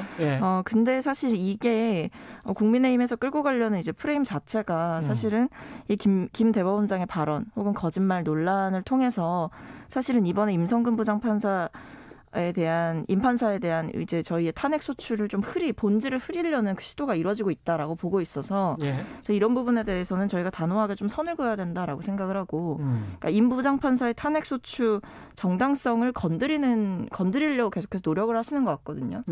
근데 저는 그거는 전혀 뭐 말이 안 되는 방식이라고 생각을 하고, 임 판사의 뭐 위법한 행위 자체가 법원 내부에서도 사실은 공감대가 크게 있었던 것이고, 뭐 형사 처벌을 받지 않았다고는 하나 사실 그때 형사 처벌을 받지 않았던 이유는 죄가 없었기 때문이 아니라 그 다른 판사의 판결에 개입했을 때, 그러니까 한 판사가 다른 판사의 판결에 개입했을 때 처벌을 할 수 있는 법 조항이 없었기 때문에, 그러니까 죄가 없는 것이 아니라 처벌할 수 있는 조항이 없었기 때문에 안 됐던 그런 허점이 있었던 거거든요. 무죄를 선고를 했어도 위헌적인 행위를 했다는 거는 판결문에도 나오는 거잖아요. 네, 그게 이렇게 명시가 돼 있기 때문에 사실은 당연히 국회 차원에서는 이런 위헌적 행위에 대해서 견제할 수 있는 수단인 탄핵 소추를 할 수 있는 것이죠. 그렇기 때문에 이런 부분에서 정당성을 해치려는 혹은 정당성을 훼손하거나 본질을 좀 호도하려는 뭐 국민의힘의 시도가 저는 좀 어느 정도 실패했다라고 생각을 하고, 이런 부분에 있어서는 김 대법원장의 거짓 해명과 이 임 부장판사의 탄핵 이 부분은 완벽하게 좀 분리를 해서 봐야 된다라고 생각을 하는 거죠. 저는 분리하는 정도가 아니라 김명수 대법원장의 발언이 훨씬 심각하다 보기 때문에 지금 뭐 임성근 부장판사를 위해서 그럼 김명수 대법원장을 물고 늘어진다? 이것도 정치적인 해석이고요. 저는 기본적으로 그 김명수 대법원장이 했던 본인의 육성을 제가 들으면서 깜짝 놀랐던 게 뭐냐면은 자, 그게 이제 작년 5월 달에 이제 있었던 대화라고 이제 알려져 있거든요. 자, 작년 5월이면 어떤 시점이냐면요. 국회에 이제 선거가 끝나가지고 원구성 협상이 굉장히 공전되면서, 그러니까 법사위에 누가 갈지도 모르는 상황이었어요. 그러니까 결국에는 원구성도 안 된 상태였거든요. 근데 거기서 김명수 대법원장의 발언을 보면 뭐라고 나오냐면은 하도 탄핵하겠다고 설쳐대니까, 김명수 대법원장이 임성근 판사에게 한 말이죠. 그렇죠. 하도 저쪽에서 이제 국회 쪽에서 설쳐대니까 이럴 수 없다. 나는 네가 탄핵된다 생각하지 않아. 하지만 국회에서 자꾸 설쳐대니까 어쩔 수 없다는 식으로 얘기했거든요. 자, 그럼 아까 제가 얘기했지만은 법사위가 구성된 것도 아니고 선거 끝난 지 한 달 정도 돼가지고 이제 막 이제 국회의원들이 아직까지 국회 등원도 안 한 상태에서 국회가 돌아가지도 않는 상태에서 누가 공개적인 발언이나 공개적인 절차를 통해 가지고 탄핵하겠다 이런 것도 아니에요. 그런데 그 상황 속에서 도대체 대법원장은 누구한테 누가 설쳤길래 그런 설쳤다는 표현까지 써가면서 본인이 어쩔 수 없는 상황임을 임성근 판사에 설명했을까? 저는 이 설친 사람이 누굴까? 국민의힘 의원이 설쳤겠습니까? 아니죠. 그 당시에 민주당 의원이 설쳤겠죠. 그 설친 민주당 의원이 누군지에 대해 가지고 김명수 대법원장이 명확하게 설명해야 됩니다. 왜냐하면은 그 설친 사람이 눈치를 봤다는 것이 그 녹취록의 유지거든요. 공개 대화가 아닌 지금 말씀하셨지만 사적인 대화에서 어떤 이야기가 오고 갔고 그 대화를 일부를 부정해서 이제 거짓말 논란에 이어진 건데 그게 탄핵 사유가 되냐는 또 다른 문제일 것 같긴 합니다. 저는 안 될 것 같다고 생각을 하고요. 왜냐하면 일단은 뭐 정치적인 고려를 했기 때문에 이런 발언이 뭐 비판을 받는다라고 얘기를 했는데 뭐 그렇게 비판을 하실 수도 있겠지만 저는 이렇게 질문을 좀 하고 싶어요. 그렇다면 임판사의 사표를 이 김명수 대법원장이 받았어야 했느냐. 그러니까 이런 문제로 들어가면 저는 좀 다른 얘기라고 생각하거든요. 이게 왜냐하면 일단 법원 내부에서조차 이제 임판사의 부적절한 행위 그리고 위헌적인 행위에 대한 충분한 그 법적인 근거가 또 있었고 판사의 독립성을 침해했다라는 부분이 너무나 명확하게 또 드러나 있기 때문에 이런 상황 속에서 그렇다면 김명수 대법원장이 애초에 임판사의 사표를 수리하는 것은 결국에는 저는 제 식구 감싸기에 불과한 꼴이었다라고 보고 있고 그런 부분에서 스스로도 뭐 법과 양심에 따라서 그런 판단을 했을 수도 있는 거고요. 명시적으로 그 말을 하지 않았어도.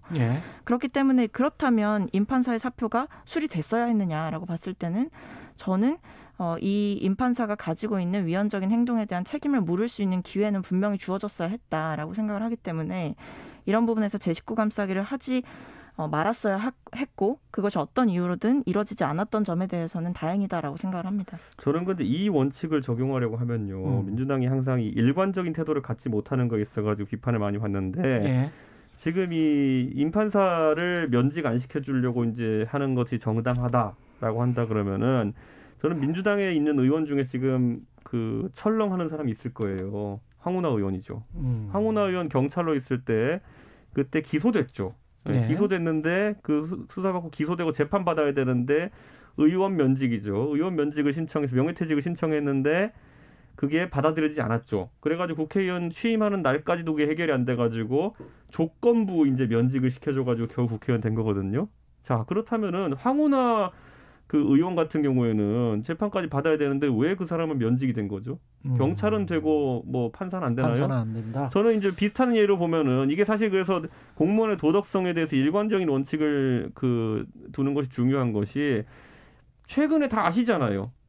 법무부 차관은 택시기사를 폭행해서 이제 기소될 판이고, 거기다 법무부 장관은 패스트트랙 때 이제 사람을 폭행해가지고 폭행죄로 기소돼 있고, 그 사람들은 장관은 하면 되고 차관은 하면 되고, 이런 식으로 다 해준다면 판사는 뭐 퇴직도 하면 안 되고 이게 우리 편이냐 네 편이냐 이외에 다른 논리를 찾기 어려우니까 지금 많은 사람들이 의아해하는 것이죠. 저는 임성근 판사는 왜 그러면은 조건부 면직 이런 게 안 됐습니까? 그 사람이 심지어 아프다는데 자기가 선고난 것도 아니고. 근데 저는 잠깐만요. 2분밖에 안 남았어요. 우리 이제 재보궐 선거 이야기 합시다. 서울시장 이야기. 아니 저 한마디만 할게요. 한마디만 하세요. 황운하 의원과 이 임판사는 좀 수평적으로 놓고 볼 수 있는 상황은 아닌 것 같고 이제 수사를 받고 있는 상황, 그러니까 다툼의 여지가 있는 상황이고 하나는 이제 위헌적인 행위라는 것이 이제 법원 내부에서조차 판결문에 명시가 되거나 법관 대표자회의에서 명시가 된 부분이 있다. 이 부분에 대해서는 결론이 났다. 라는 그 차이가 있다는 거죠. 황운하는 기소됐어요. 끝났어요. 재보궐 선거 어떻게 될 것 같습니까? 지금 판세가 뒤죽박죽하고 있습니다. 안철수 대표도 그 초반에 아주 강력하게 보였었는데 꼭 그런 것 같지는 않고, 국민의힘도 굉장히 좀 이제 진영을 다 가다듬은 것 같기도 하고 그렇습니다. 아무래도 뭐 나경원, 오세훈 두 쌍끌이 이제 효과가 나타나는 부분이 있습니다. 그래서 우선 관심은 올라오는 분위기고, 선거에 있어가 저희가 이제 미디어 선거가 되어가면서 특히 코로나 상황 속에서 선거의 꽃은 토론입니다. 그렇기 때문에 꽃이 다가오고 있습니다. 토론에서는 누가 압승할지 궁금하네요. 뭐 저희도 이미 이제 두 분이 이제 입하전이 됐잖아요. 그래서 좀 우상호, 박영선. 뭐 저희가 그래서 이제 여러 가지 또 이제 두 분이 같이 공식석상에 나오는 경우도 있고 또 각자 다른 행보 혹은 다른 기조의 발언들을 하시면서 좀 대립되는 부분 혹은 화합되는 부분 이 두 가지가 동시에 나오고 있어서 저희 내부에서도 굉장히 흥미롭게 보고 있습니다. 누가 이길 것 같아요? 범야권 지금 상황에서. 지금 상황에서 안철수 후보가 대중 여론조사에서 우위를 보이기 때문에 우세를 예측하지만은 역시 또 단일화의 또 참맛은 예상됐던 결과 뒤집히는 겁니다. 어떻습니까? 네, 안철수 후보는 지금 굉장히 좀 속이 좀 많이 상하실 것 같다라는 생각이 좀 많이 들긴 해요. 여권이 가능합니까? 서울시장? 저희는 뭐 가능성이 있다고 보고 있고, 예. 그리고 실제로 뭐 여론조사 같은 부분에서도 야권 단일화가 이루어지지 않는 상황 속에서는 저희가 조금 더 우위를 점한다라고 판단하고 있습니다. 뭐 그렇게 믿고 가시면 됩니다. 그러면 뭐 서로 각자 믿고 가는 거 아닙니까? 영역에서 제가 네. 뭐라고 하겠습니까? 네. 희망사항이신데. 예, 네, 두 열심히 말씀, 하죠. 예, 감사하고요. 예, 정치사이다 박성민 더불어민주당 최고위원, 이준석 국민의힘 전 최고위원이었습니다. 고맙습니다. 네, 감사합니다. 네, 감사합니다. 공정, 공익, 그리고 균형. 한 발짝 더 들어간다. 세상에 이익이 되는 방송. 최경영의 최강시사.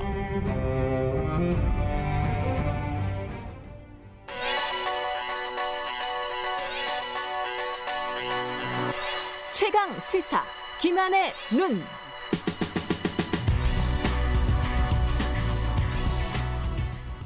네, 김한의 눈. 뉴스의 이명과 행간까지 꿰뚫어보는 남자. 김한의 눈 시간입니다. 오늘부터 매주 월요일에는 한겨레 신문 김한 기자와 함께 하겠습니다. 예, 안녕하세요. 네, 안녕하세요. 예, 김한의 눈, 그래서 네. 김한 기자의 눈을 제가 골똘히 지금 보고 있습니다. 째려보는 것 같네요. 예, 왕이 될 상은 아닌 것 같고, 예, 장군 정도는 될 상인데, 네. 예, 눈을 보니까 그렇군요. 기자를 하고 있군요. 네. 장군은 안 되시고. 네, 꿈은 한량입니다. 오늘은 무슨 이야기 하고 싶으세요? 오늘은 온라인 인류에 대한 얘기를 한번 해보려고 하는데요. 온라인 인류. 네네. 예. 뭐 학술적으로 아직 개념이 완전히 정립된 말은 아닙니다. 예. 대략적으로 한 02년생에서 16년에 출생한 이제 청소년들 지금 02년에서 16년도에 네. 출생한. 네. 예. 이들을 대표하는 게 뭐냐면 이들은 오프라인보다 예. 온라인이 더 편한 첫 번째 세대라는 겁니다. 아, 그래요? 네. 예. 이게 코로나19가 가속화시킨 측면이 있는데요. 예. 저희 집에 있는 이제 어린이가 11살인데 아, 예. 이 어린이가 매일 물어봅니다. 학교는 왜 가야 하는 거냐. 공부는 어차피 온라인에서 다 할 수 있는데 이제 예. 왜 아침에 굳이 일어나서 어린이 한 명입니까? 2명인데 한 명은 이제 더 어린 아이한테 그런 질문을 할 나이는 아직 아닌데 예. 뭐 씻고 뭐하고 거기까지 가고 예. 거기 가면 뭐 대단한 것도 없는데 어차피 수업은 이 PC로 다 할 수 있는 거 아니냐. 근데 왜 학교에 가야 하냐. 나름 설득력 있네. 네. 예. 이 질문을 계속 물어보는데 예. 지금 우리가 인류 일에 모든 세대들이 공적인 일은 다 직접 사람을 만나서 하거나 어느 장소에 가서 하거나 그랬죠. 어느 특정한 시간에 한다. 이 개념 속에서 살아왔는데 그랬죠. 지금 이 아이들에게는 코로나19가 그것을 이제 더욱 촉발시켰는데 그런 개념 자체가 좀 사라져가고 있는 거죠. 그러니까 모든 것을 미디어를 통해서 혹은 어떤 기기 장치를 통해서 다 할 수 있다 이런 건데 이 설문조사들이 이런 걸 이제 뒷받침합니다. 예를 들면 코로나19 이후에 예. 친구하고 만나서 노는 시간이 전혀 없다는 응답이 무려 56%예요. 전혀 없다가? 전혀 없다가. 그 전에는 10%였거든요. 근데 이게 10%일 때도 우리가 어떤 아이들이 학원을 다니느라고 사교육에 치이느라고 혹은 고립되어서 친구들과 만나서 놀 시간도 없다. 그렇죠. 라는 게 큰 사회적 문제였는데 도시도 보면 골목이 사라져가지고 그렇죠. 골목에서 과거에는 놀았었잖아요. 그렇죠. 예. 예. 근데 골목이 사라지니까 뭐 놀 데가 없어요. 그래서 학원 가서 놀아요. 이 예. 비율이 무려 56%. 지금은 이제 학원 수업도 온라인으로 대체가 된 상황이니까. 그렇죠. 예. 근데 이들을 이제 큰 틀에서 온라인 인류라고 부르긴 하는데 사실 이들은 더 정확하게 좁혀서 명명을 하면 유튜브 인류입니다. 왜 그러냐면 지금 한국의 10대들이 유튜브 이용 비율이 99.2%입니다. 99.2%? 네. 근데 우리가 아는 99.2%? 네, 99.2%입니다. 야. 근데 우리가 어른들은 거의 매일 접속하는 네이버 이용률은 28.5%밖에 안 돼요. 아, 그래요? 네. 그러니까 유튜브와 네이버가 이들이 경험치가 완전히 다른 세대고 이들은 거의 모든 온라인 생활의 관문이 유튜브가 된 첫 번째 세대라고도 얘기할 수 있습니다. 이게 아까 02년에서 2016년 사이에 태어난 아이들. 그렇죠. 예. 어우, 대단하네. 02년이면은 지금 나이가 뭐 청소년을 넘어서 이제 대학교에 막 입학한, 그러니까 올해 이제 마지막으로 고등학교 수업을 받은 그 세대들이죠. 아, 이게 그러면 이게 어떤 빈부 간에도 어떤 그 다른 조사 결과가 있습니까? 네, 그렇죠. 스마트폰 보유율이 그러니까 상위권 가정의 아이들과 하위권 가정의 아이들 중에 누가 더 높을 것 같으세요? 스마트폰 보유율. 아무래도 좀 부자가 더 스마트폰 보유율이 그렇지 않아요? 네, 하위권 가정의 아이들이 스마트폰 보유율이 더 높아요. 보유율이 더 한 높아요? 10% 정도 더 높은데 우리나라가? 네, 우리나라가요. 그렇군요. 근데 이 부분에서 극적인 조사가 뭐냐면 하루 4시간 이상 스마트폰을 보는 비율은 상위권 가정의 경우 15.1%입니다. 하루 4시간 동안 애가 스마트폰을 하는 비율이. 근데 하위권의 경우에는 36%예요. 무려 2배가 넘게 높아요. 그러니까 하위권 가정의 아이들이 상식을 좀 반하는 결과인데 스마트폰이 그래도 이제 고가의 상품인데 어쨌든 스마트폰 보유 비율도 높고 스마트폰 이용 비율에서는 거의 2배 이상 높은 상황인데 부모님들이 뭐 생업에 바쁘셔서 이 아이들한테 그냥 맡겨버린 건가? 그런 측면이 이제 크겠죠. 왜냐하면 상위권 아이들은 그래도 여러 가지 시간적인 케어라든지 시간의 어떤 스케줄이나 이런 것들이 있는 반면에 하위권 아이들 같은 경우에는 스마트폰을 들고 생활하는 그러니까 뭐 약간은 방치된 시간들이 훨씬 길다. 통계적으로 이런 거고요. 뭐 이 부분은 당연히 이제 이 통계를 보면 도심보다는 읍면 지역에 거주하는 아이들의 스마트폰 이용률과 보유율이 높고요.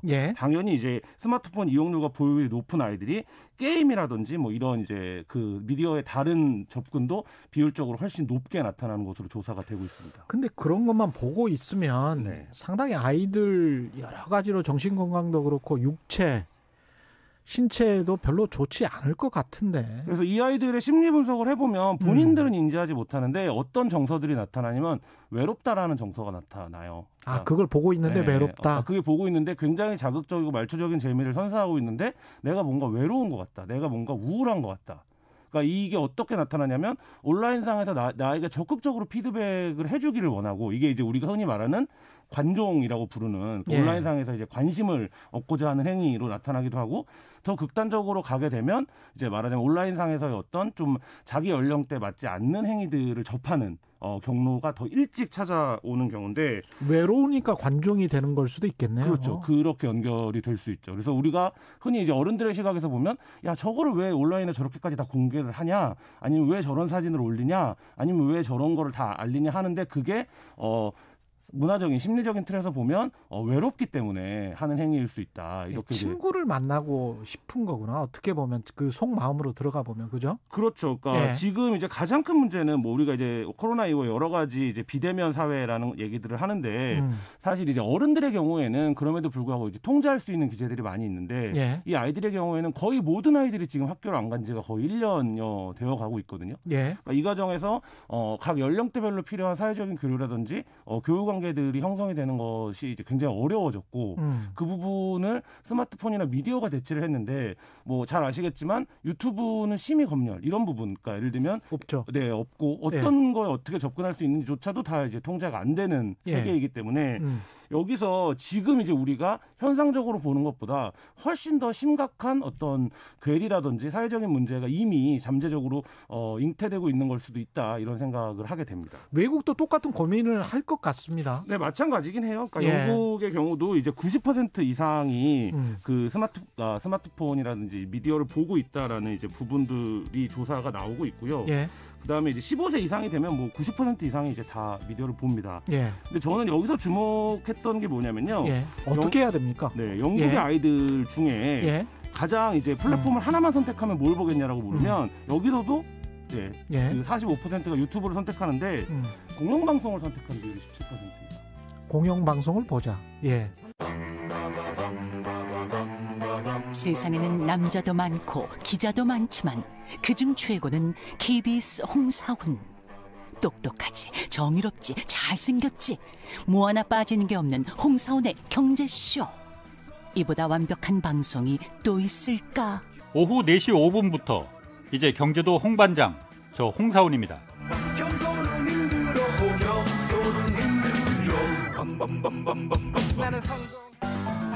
주진우 라이브가 원래 인터뷰 잘해요. 내용도 알차요. 내용이 너무 알차고 꼭 물어보지 않았으면 싶은 거를 꼭 물어봐가지고 꼭 물어봐야죠. 굉장히 불편해하시더라고. 곤란한 문제는 꼭 제가 물어봅니다. 모두를 위한, 모두를 향한 모두의 궁금증. 매일 오후 5시 5분 훅 들어가는 시사 주진우 라이브. 지금 시각은 8시 30분입니다. KBS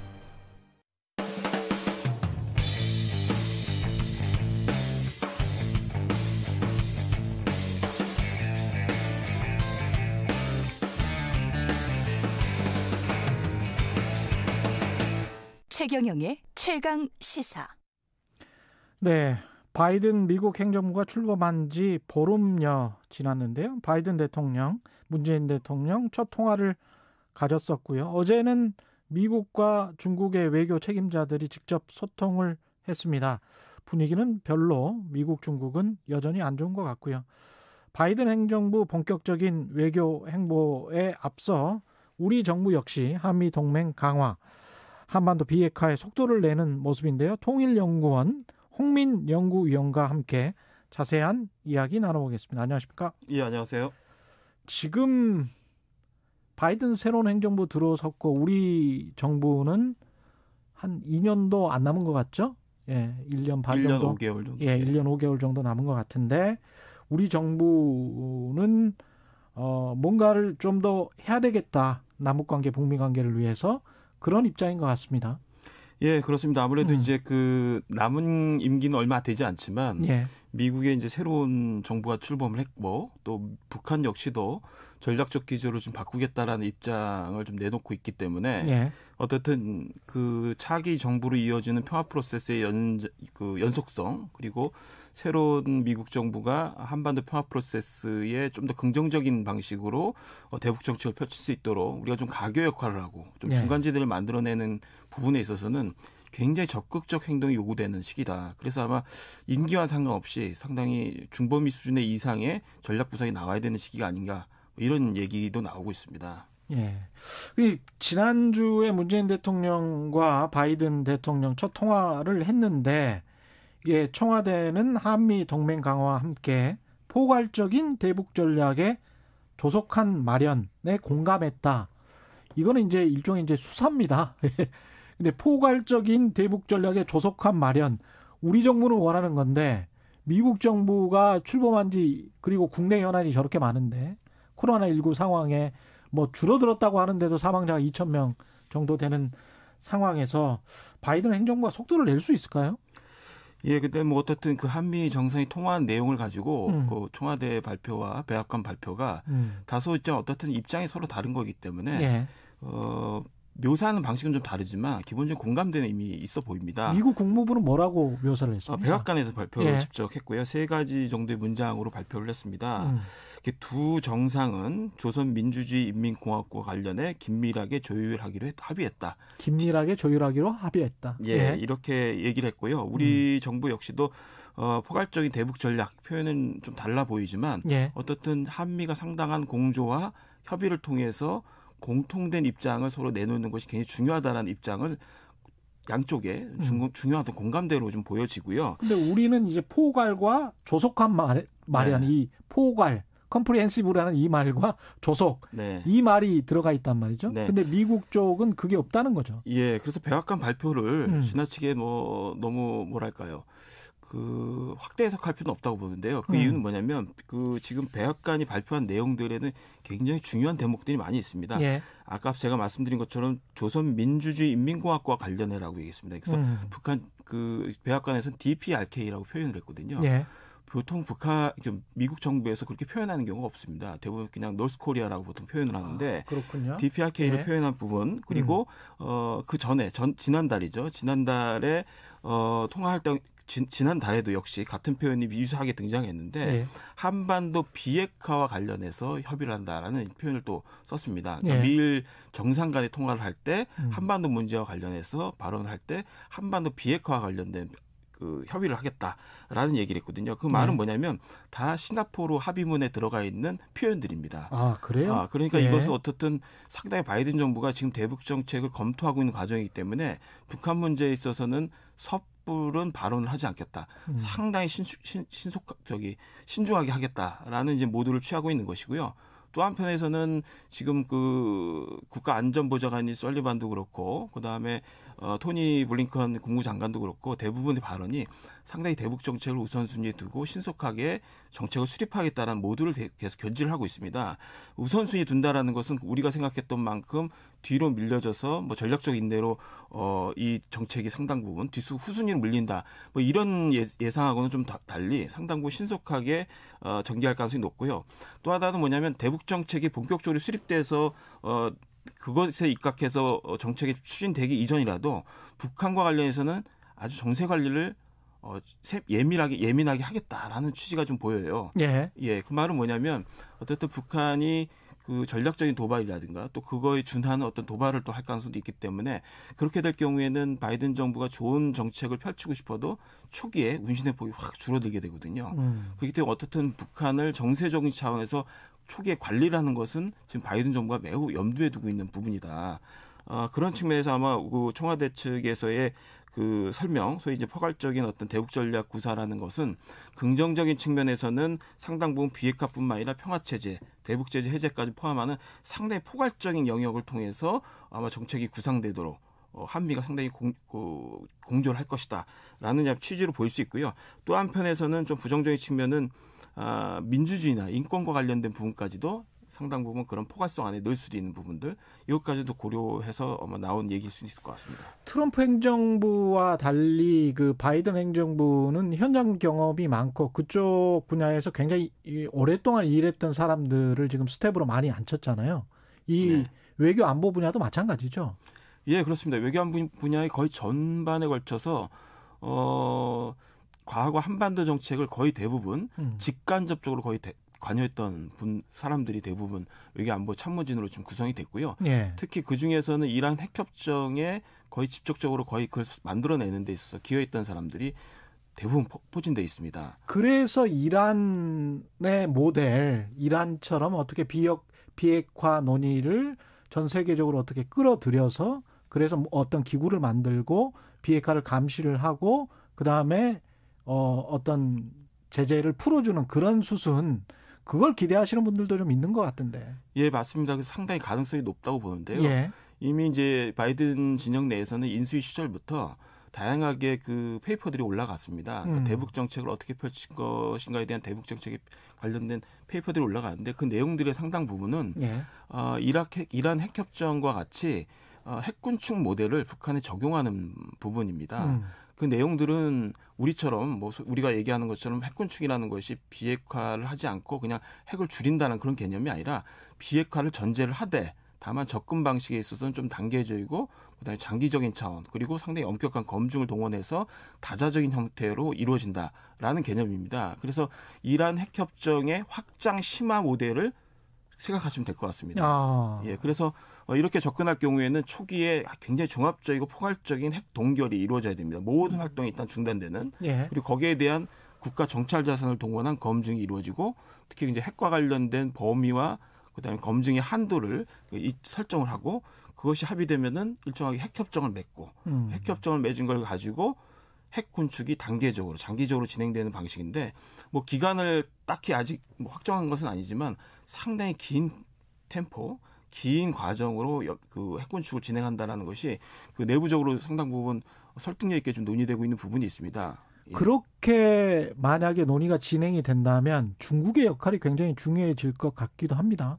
예, 중국의 역할도 물론 협력도 상당히 중요하지만 중요한 건 코어 역할을 하는 소위 핵심 역할을 하는 것이 남북미가 될 가능성이 높습니다. 남북미? 예, 남북미가 포괄적인 핵과 관련된 합의를 하고 그것을 남북, 한미, 북미의 양자 구도 내에서 세부적으로 또 합의를 하고 또 이것을 주변국과 국제기구가 포괄되는 다자적인 보장을 통해서 핵협정을 맺는 방식. 일본이 끼어들 여지는 있을까요? 다자적 보장에 당연히 일본도 들어갈 수밖에 없습니다. 주변 북한의 어떤 핵의 어떤 공격의 어떤 범주 안에 들 수 있는 영역이 있기 때문에 일본도 상당히 북한 핵 문제에 대해서 민감하게 반응하고 있기 때문에 일본을 배제하고서 다자적 보장이 형성되기는 좀 어렵고요. 일본과 중국, 러시아는 기본적으로 들어갈 수밖에 없다 이렇게 봅니다. 근데 이렇게 국제사회에서 아무리 원하고 노력을 한다고 하더라도 북한이 반응하지 않으면 그걸로 뭐 끝인데 정우영 외교부 장관 후보자는 북한 비핵화 의지가 있다 이렇게 평가를 했는데 바이든 행정부는 아무런 증거는 없다 이렇게 또 이야기했습니다. 입장차가 좀 있습니다 분명히. 예, 그렇습니다. 어떻든 우리 정부 입장과 미국의 입장이 초기부터 똑같을 수는 없습니다. 우리 입장에서는 어떻든 2018년 이후에 북한 여러 차례 밝혀온 비핵화 의지를 무시하거나 다시 원점으로 가서 시작하기보다는 그 약속을 계속 재환기시켜가지고 그 약속을 출발점으로 해서 의지를 재확인하는 그런 북미 접촉이 이루어졌으면 좋겠다라는 우리 어떤 기대와 의지를 밝히는 차원이기 때문에 우리의 발언이 부적절하다고 보지는 않습니다. 계속 환기시킬 필요는 있다고 보는데요. 예. 다만 북한이 일단 그 자신의 요구 조건이 받아들이기 전까지 소위 대북 적대시 정책이 철회되기 전까지는 전략무기 개발을 지속하겠다는 입장을 계속 밝힌 상태이거든요. 그러나 협상의 문은 계속 열어놓은 상태거든요. 북한이. 이제 그런 측면에서는 지나치게 우리가 비핵화 의지가 기정사실화된 것처럼 이야기하는 것보다는 과거 그런 약속을 계속 북한으로 하여금 다시 환기시킬 수 있도록 그래서 다시 끌어들여서 그 비핵화 협상장으로 끌어들일 수 있는 그런 방식으로 계속 입장을 환기시키는 것은 필요하다. 그리고 그것을 미국에게 지속적으로 환기시켜주는 건 필요하다고 봅니다. 당연하죠. 뭐 그거는 계속 그렇게 할 수밖에 없는 상황인 것 같고 코로나19 때문에 북한 경제가 좀 어렵다 이런 이야기가 들리고 있는데 심지어는 이제 북한 붕괴설 이런 기사까지 나오는 거 봤습니다. 근데 진짜 어려운지 그게 어려운 게 우리 남북 관계에는 어떤 영향을 미칠지 이런 것도 좀 궁금하고요. 예, 어렵긴 어렵습니다. 지난 이제 1월에 있었던 제8차 당대회를 통해서 김정은 위원장이 뭐 지난해 계획했던 여러 가지 경제 목표들이 거의 달성되지 않았고 미진한 상태에 있다라는 것을 시인을 했고요. 또 실제 8차 당대에서 내놓은 경제발전 계획이라는 것도 사실상 굉장히 새로운 것은 거의 없고 굉장히 수세적이고 현상을 유지하는 데 급급한 그런 모습을 보였기 때문에 경제가 어렵다라는 것을 일단 김정은 위원장의 보고 연설에서도 이미 나타나고 있습니다. 그리고 실제 이제 여러 가지 전문가들의 추측에 의하면은 북중 교육이 이미 70% 이상 거의 뭐 90%까지 보는 경우도 있는데요. 이상 감소를 했다. 그리고 그 외에 비공식적으로 이루어지던 무역 역시도 도시 폐쇄나 봉쇄로 인해 가지고 상당히 감소된 상태입니다. 그리고 대북 제재를 우회하겠다라고 굉장히 강조했던 관광 사업 역시도 완전히 중단된 상태입니다. 그리고 이제 작년에 나타났던 여러 이제 그 정보를 통해서 본다면은 시장의 이제 물가하고 환율이 상당히 변동폭이 커졌습니다. 변동폭이 커졌다라는 거는 일정 부분 안정 가다가 갑자기 굉장히 급등하고 다시 급격하게 내려가는 방식으로 굉장히 급등락이 계속됐다라는 것이죠. 예. 물가는 아직도 이제 어느 정도의 이제 안정 속에서 이제 변동폭이 있는 반면에 환율은 계속 흔들리고 있는 것이 나타나고 있습니다. 이것은 이제 어떻든 외화 부족이 상당 부분 중요한 어떤 원인이 될 것 같고요. 예. 지금 정부 차원에서는 북한 정부 차원에서는 한도 가격을 부과하고 외화 사용을 억제하는 방식으로 해서 굉장히 개입을 시도를 하고 있습니다. 이제 어떻든 그럼에도 불구하고 외환 보유고가 점차적으로 장기적으로 본다면 계속 감소할 수밖에 없고 그렇게 되면 전반적으로 재정 상태가 악화되고 그렇게 되면은 상당 부분 경제 전체의 운영 능력이 현격하게 떨어질 가능성은 충분히 있다라고 봅니다.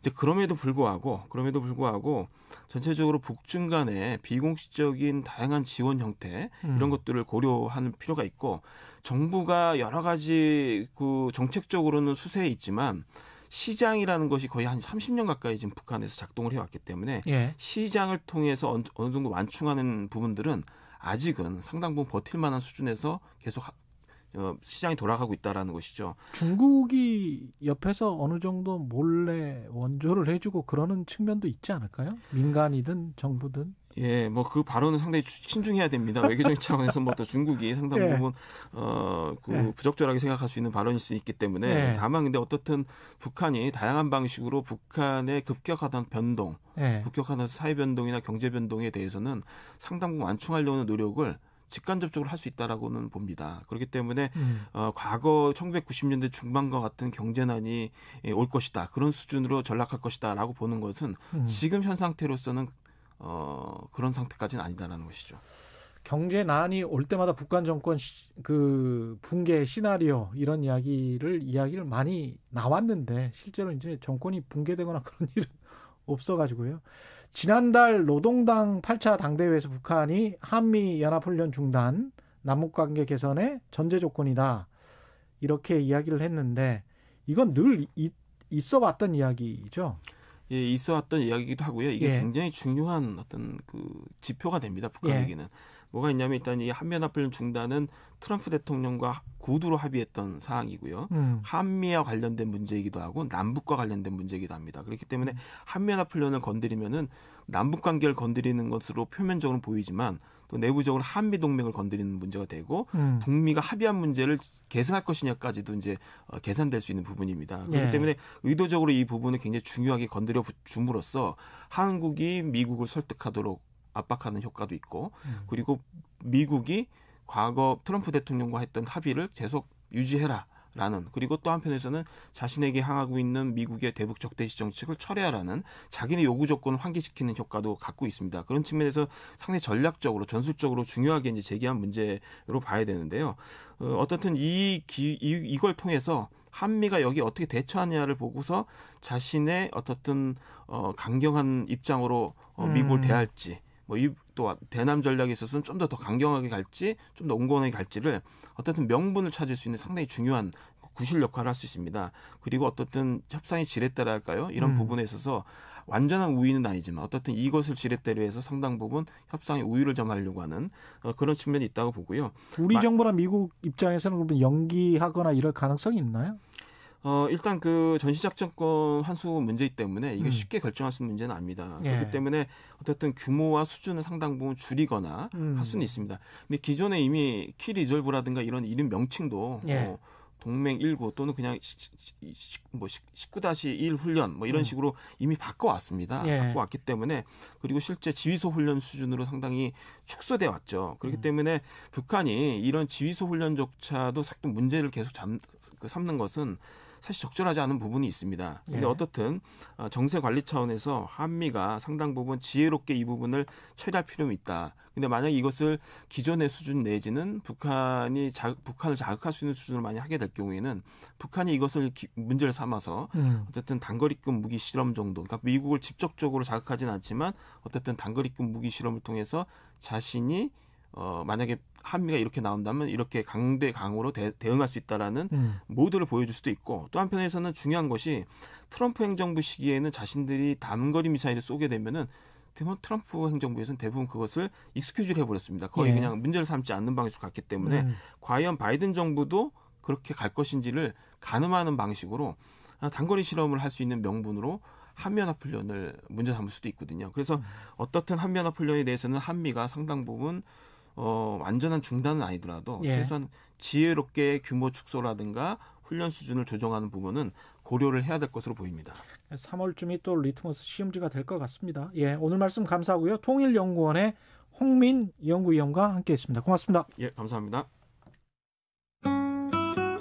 이 시각 교통정보입니다. 분주한 출근길 정체되는 구간을 중심으로 전해드릴 텐데요.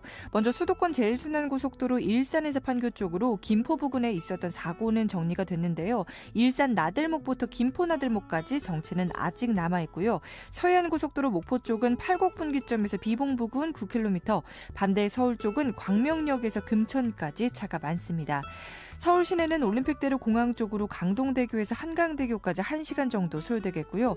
나란히 가는 강변북로 일산 쪽은 상황이 좀 낫습니다. 구리 시계부터 영동대교, 다시 동호대교에서 한강대교 쪽으로 서행하고 있고 그 외 구간에서는 소통 좋습니다. KBS 교통정보센터에서 김한나였습니다.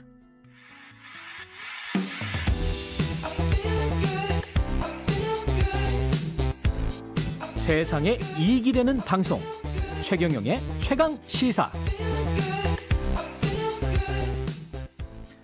5인 이상 사적 모임 금지 조치가 설 연휴까지 이어지면서 올해 설 명절 풍경 예년과는 많이 달라질 것 같습니다. 지난 추석과 좀 비슷할 것 같기도 하고요. 류한욱 안동 하회마을 보존회 이사장 연결해서 이번 설 차례상 어떻게 해야 될지 이야기 나눠보도록 하겠습니다. 안녕하십니까, 이사장님? 안녕하세요. 이게 설에 주소지가 다르면 5명 이상 모이면 안 된다. 이런 이야기가 정부에서 나오는데 고민이 많으실 것 같습니다. 안 그래도 고민이 많이 하고 있습니다. 저희 하회마을 같은 경우에는 세계유산으로 지정이 되기 때문에 전통을 지켜야 되는 그런 마을입니다만 올해는 고민을 많이 해가지고 정부 시책에 따라서 행사를 하기로 그렇게 행사했습니다. 예, 전년도 같으면은 9시에 각자 집에서 모여가지고 이제 차례를 모시고, 그 다음에 불천이 사당에 세 곳에 이제 50여 명씩 모여서 10시, 11시, 12시에 차례를 모시고, 또 그 다음에 합동 세배를 하고, 음복을 하고 나면 오후 2시에 마치고 있습니다. 그러나 원래는 정부 시책에 따라가지고 11시에 각자 불천이 사당에서 최소한 인원이 모여서 차례를 모시고, 그 다음에 다른 불천이 사당에는 그렇다고 세배를 안 할 수가 있기 때문에 각자 모이지 않고 개인별로 가서 세배만 하고 오는 걸로 그렇게 결정을 했습니다. 하회마을에서는. 예. 근데 이사장님께는 조금 죄송한 말씀입니다만은 서울이나 수도권에 사시는 많은 특히 이제 여성분들은 이게 꼭 설 차례해야 되나? 지역까지 예. 내려가서 그렇게 생각하시는 분들도 많고 그렇습니다. 그래서 저희들도 그렇게 지금 마을에서는 전부 다 그렇게 생각하고 있습니다. 외부에 있는 인사들은 오지 말고 자손들도 오지 말고 전부 이제 요즘에 통신이 많이 발전되기 때문에 뭐 영상으로 세배를 하고 이제 차례는 옛날에도 그랬습니다. 차례는 떡국 차례라 그래가지고 간단한 음식을 차려가지고 지내기지 많은 음식을 차려놓고 지내는 건 아닙니다. 특별히 뭐 제사나 뭐 이런 게 없나요? 예. 차례는 떡국하고 조그마한 과일 한 5가지 정도만 가지고 지내면 되기 때문에 뭐 그때 뭐 그런 많은 인원이 준비를 하고 그렇게 할 필요는 없다고 생각합니다. 그렇군요. 예. 요즘 특히 또 세태가 그렇잖아요. 제사나 뭐 이런 거 때문에 여성 희생이 그동안 계속 돼 왔다 이런 또 비판도 있고 그런데요. 그런 것 때문에라도 많이 줄여가는 그런 풍조죠. 예. 뭐 옛날부터도 제사나 차례를 모시는데 많은 제물을 준비하는 건 아닙니다. 요즘 이제 세월이 이러다 보니까 과일 같은 것도 계절이 없이 많이 나오기 때문에 여러 가지 많이 놓고 하는 건데 옛날에도 과일을 한 5가지 정도만 놓고 이렇게 간소하게 지내고 했었습니다. 요즘 뭐 여러 가지 음식이 풍조하니까 많이 차리고 하는데 글쎄 저희 생각에는 그런 거는 아니라고 생각합니다. 예. 근데 지역에 고향에 계시는 그 집안 어르신들은 좀 섭섭해 하시는 분들은 안 계세요? 물론 이제 자식이 안 오니까 섭섭해하고 하겠죠. 그러나 섭섭한 마음은 잠시이고 그 다음에 자손들이 안전하고 건강한 게 우선 아니겠습니까? 그렇죠. 그래서 안 오고 오지 말고 안전하게 있다가 이제 나중에 이런 사태가 다 풀리고 나면은 같이 볼 수 있으면 그런 걸 원하고 있습니다. 여기 어른분들도 전부 다가. 그렇죠. 지금 상황도 상황이지만 그 과거부터 이렇게 점차 차례상이 간소화되고 이렇게 간소하게 치러지는 차례상이 전통을 따르는 거고 그렇게 봐야 되는 겁니까? 예, 원래 옛날에도 제례법에 보면은 여러 가지 많은 음식을 차리는 거 아닙니다. 한 5가지 과일 정도에다가 포 놓고 술 놓고 그다음에 뭐 추석 때는 송편을 놓고 지내고 설에는 떡국을 놓고 지내고 그다음에 일반 제례에는 밥을 놓고 지내고 그렇게 간소하게 지내는 거지. 그럼 많이 차리는 게 아니고 어디까지나 정성이 가장 중요합니다. 차례를 하는 그 뜻에는 뭐가 있을까요? 결국은 가족 간의 우애를 생각하고 과거에 우리 아버지, 어머니, 할아버지, 할머니 이걸 기억하고 그런 어떤 자리인 거죠? 예, 뭐 설 차례 같은 경우는 이제 저는 그렇게 생각을 합니다. 조상들에게 세월이 바뀌었으니까 새해가 왔으니까 작년에 지난 일을 감사하게 생각하고 금년 한 해도 잘 살 수 있도록 그렇게 바라고 또 가족 친구들 간에 화합을 도모하는 그런 자리라고 생각을 하고 있습니다. 예. 그럼 이번에 그 코로나19 이런 상황에서 그 각 가정에게 특별히 당부하실 말씀 같은 게 있을까요? 예, 뭐 저는 그렇게 생각합니다. 이번 설에는 정부 지시에 따라서 모이지 말고 뭐 세배나 이런 것 요새 통신이 많이 발전되기 때문에 모이지 말자. 영상 통화로서 세배를 하고 그다음에 휴식 기간에는 충분한 휴식을 취해 가지고 이제 정부 시책의 집합금전명을 따라서 앞으로 이런 게 완전히 종식됐을 때 같이 모여서 즐기고 그렇게 했으면 좋겠다고 생각합니다. 영상 통화로 세배를 하면은 세뱃돈은 어떻게 주실 겁니까? 세뱃돈은 요새 뭐 저기 통장으로 많이 저 하는 것도 많이 있지 않습니까? 그 인터넷으로 이렇게 송금하는 방법 아세요? 저는 저도 아마 밑에 애들이 저 세뱃돈을 통장으로 보내왔습니다. 그래요? 예. 이사장님 그 방법도 숙지를 해 두셔야 될 것 같아요. 세뱃돈 주는 방법. 아이들이 또 기대를 하고 있기 때문에. 통장으로 뭐 보내가지고 그렇게 다 하고 있습니다, 요즘은. 인터뷰 해주셔서 감사하고요. 류한웅 안동 하회마을 보존회 이사장님이셨습니다. 고맙습니다. 리디아님 하회마을에서 전통에 대해서 정확히 알려주셔서 감사합니다. 방역 잘 지키는 어르신들 감사합니다. 건강하세요. 이런 말씀하셨고요. 많은 분들이 환영 문자 보내주셨습니다. 0777님, 최 기자님 처음 뵙겠습니다. 공정하고 객관적 관점에서 진행해 주시기 바랍니다. 7036님, 서울버스 기사입니다. 그동안 다른 방송 들었는데 오늘부터 들어야겠습니다. 최경영의 최강시사 승객들과 잘 듣겠습니다. 이런 말씀하셨고요. 4135님, 낯익은 번호입니다. 경제쇼 애청자였는데 아침으로 옮기셨네요. 잘 듣겠습니다. 이런 말씀하셨고요. 2046님, 경제시사 모두 통달하신 건가요? 이렇게 말씀하셨습니다. 고맙습니다. 사실은 정신없이 진행했습니다. 2월 8일 월요일 KBS 1라디오 최경영의 최강시사.